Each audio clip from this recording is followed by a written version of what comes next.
Let's see, much has been said about PC folders. Is it because all the juicy confessions during auditing comes before clear? What happens after clear? I'm assuming that folders are kept after clear. This is some question from Michael Tucker. Good question. The confessions occur at all levels of the bridge. First off, sec checking occurs, almost not right from the get-go. At first they just do metered interviews with you, which is not the same as a full-blown Scientology sec check. But at grade 2, on the lower levels of Scientology, you have these things called the grades, and grade 0 through grade 4, and that's all before you get to the state of clear.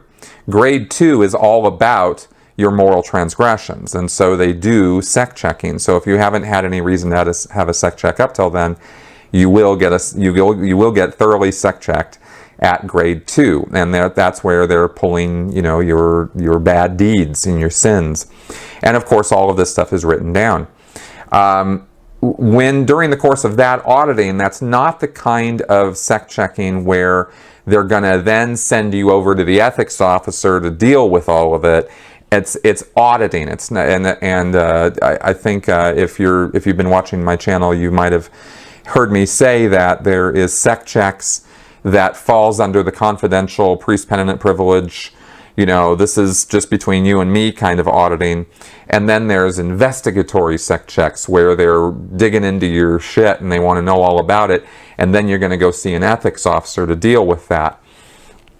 So let me, it's a little complicated, but let me just try to explain the basics. Is you go on up through clear, and that's all just straight up auditing.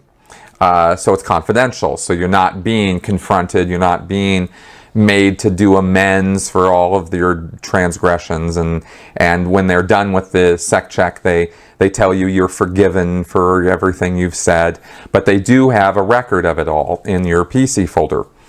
Once you get to clear, and you're going to go on to the OT levels, or the confidential stuff, then they do sec checking that they preface by saying, I am not auditing you. And then the procedure is the same. The sec check is then done, and it's not confidential. And you then, what you confess to is written up in knowledge reports and given to an ethics officer, and then you're made to deal with that by taking responsibility for it, by doing amends to the church and to whoever you wronged. If you confess that you stole $500 from your grandma, then the ethics officer might go, look, you're gonna have to pay your grandma back. You gotta pony up to that. So that's where the non-confidential part of that stuff comes up. So then you said, you asked, so anyway, yeah, so that happens after clear, and that happens over and over again.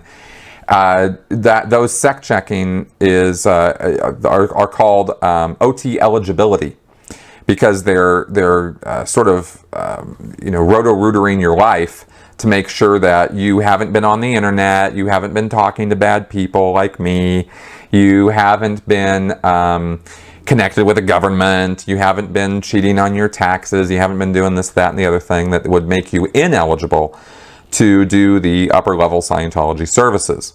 So, and if you, once you start on those OT levels, unless you just do them all in one straight shot, every time you take a break from them, when you come back, you have to re-elig. You have to redo the sec checking and go through that whole process again. So that's kind of how that works.